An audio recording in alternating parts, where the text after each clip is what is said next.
Retirement. That's what we're all aiming at, right? But exactly what does that mean? It conjures up visions of endless days of golf, drinks with little umbrellas in them on a tropical beach, feet up, reading a book. Is that what it's all about? I don't think so. Life would get pretty dull after a while without anything meaningful to do, don't you think? I'm Jacquie Doucette, and I'm on a mission to discover exactly what life is like beyond retirement. Join me while I chat with people who've already done it, who've retired to something rather than from something.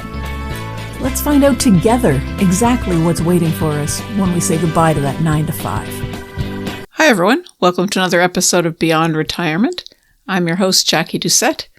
And if you recall, last week I had the pleasure of chatting with Henry Quinlan. We talked about a lot of things. The unique challenges of men in retirement, how to create new meaning in your life, the value of writing your memoir, even the potential downfalls of the rise of AI. Lots of food for thought in there. Today I want to talk a little bit more about your memoir or your life story. When people talk about retirement, the conversation almost always starts with what they're leaving behind. The job, the schedule, the pressure. What we don't talk about nearly enough is what replaces those things.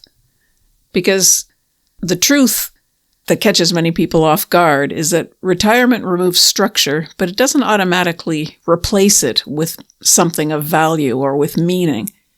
In fact, a lot of people find that the hardest part of retirement is a loss of structure. You can plan financially for years. You can count down the days to retirement. You can imagine the freedom.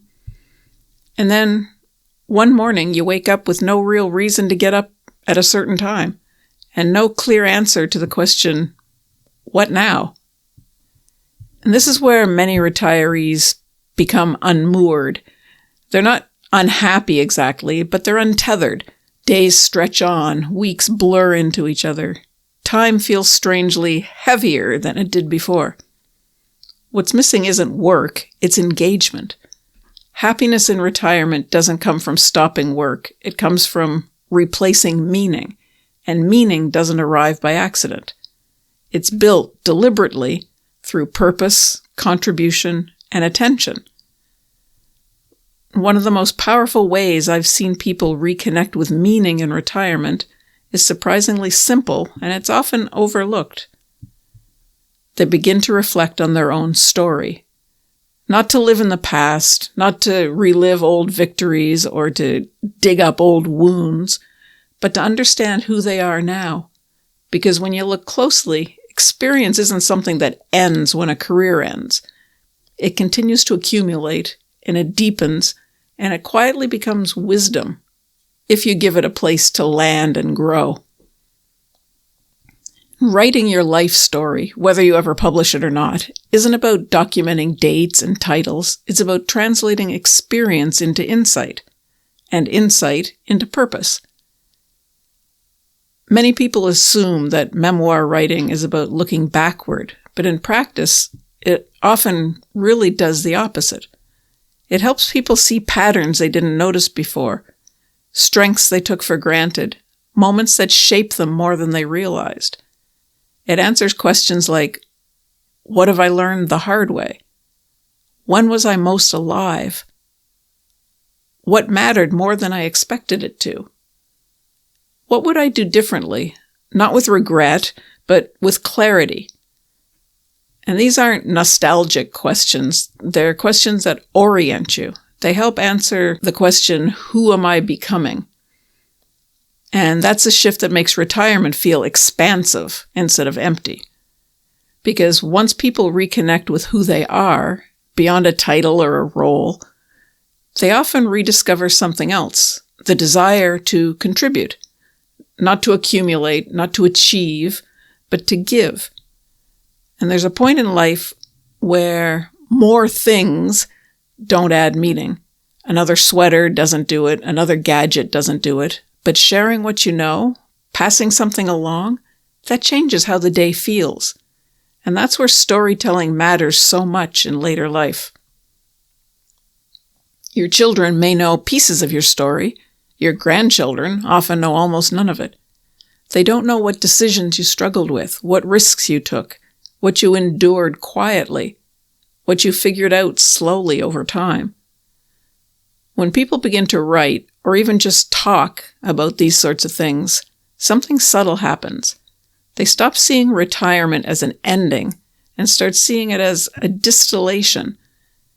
It's a place where experience gets refined, where lessons become clear enough to share, where presence becomes more valuable than productivity.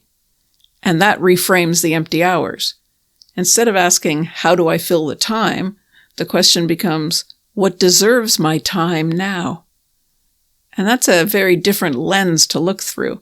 It doesn't require a big plan. Sometimes the most revealing question is this one. If you think back over your life, can you identify a moment where you were so absorbed in what you were doing that you lost track of time? Now, I've talked about this before, about finding your why, and that's sort of the same idea. So you lost track of time, not because you were busy, but because you were engaged. And that moment, that's a clue. It points towards what energizes you, not what impresses other people.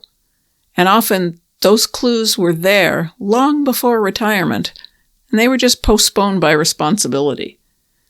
Some people carry a quiet ambition for decades, something they always intended to return to one day. Others discover it much later, sometimes in their 70s or 80s. Either way, the timeline doesn't matter. It's never too late to begin again, until it is too late. What matters is recognizing that life is still in front of you, not behind you. And that perspective changes everything. When people stay stuck, it's rarely because they lack options. More often it's because they're measuring their present against their past, who they were, what they used to do, the status they once held. But that comparison is a dead end. The better question isn't, how do I replace what I lost? It's, what do I want to grow into now? Retirement isn't a reward for endurance. It's a responsibility to choose consciously, to choose how you spend your attention, who you invest in, what you create, what you let go of. And sometimes the simplest way to start is by telling your own story, on paper, out loud, or quietly just to yourself. Because once you see your life as a coherent story, not just a sequence of roles, it becomes much easier to write the next chapter, a chapter rooted in meaning, one shaped by contribution, and one that reflects who you are now. So if you're feeling restless or bored or vaguely dissatisfied in retirement, one small step you can take this week is not to ask yourself what you should be doing, but instead ask yourself, when have I felt most alive and why? That answer doesn't just explain your past, it points toward your future. Life doesn't end when work ends. It just asks a different question.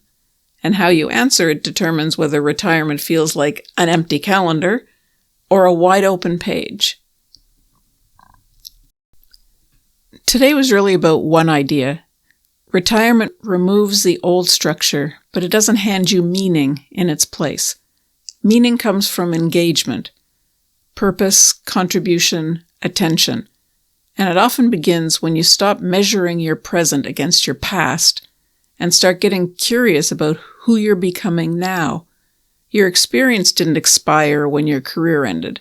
It accumulated into wisdom, and it deserves a place to land. So as you step into this wide open page, try this. Pick one moment from your life when you were so engaged you lost track of time, and ask yourself what that moment reveals about you. That clue might be the beginning of your next chapter, one shaped by intention, connection, and the kind of contribution that makes a day feel worth living. Thanks for listening. And that's it for this episode of Beyond Retirement. Thank you so much for hanging out with me. I hope you enjoyed it. Are you ready to start rocking your retirement? head on over to www.beyondretirement.ca/rocking-it and sign up to plan out your own roadmap for retirement. Don't wait till it's too late.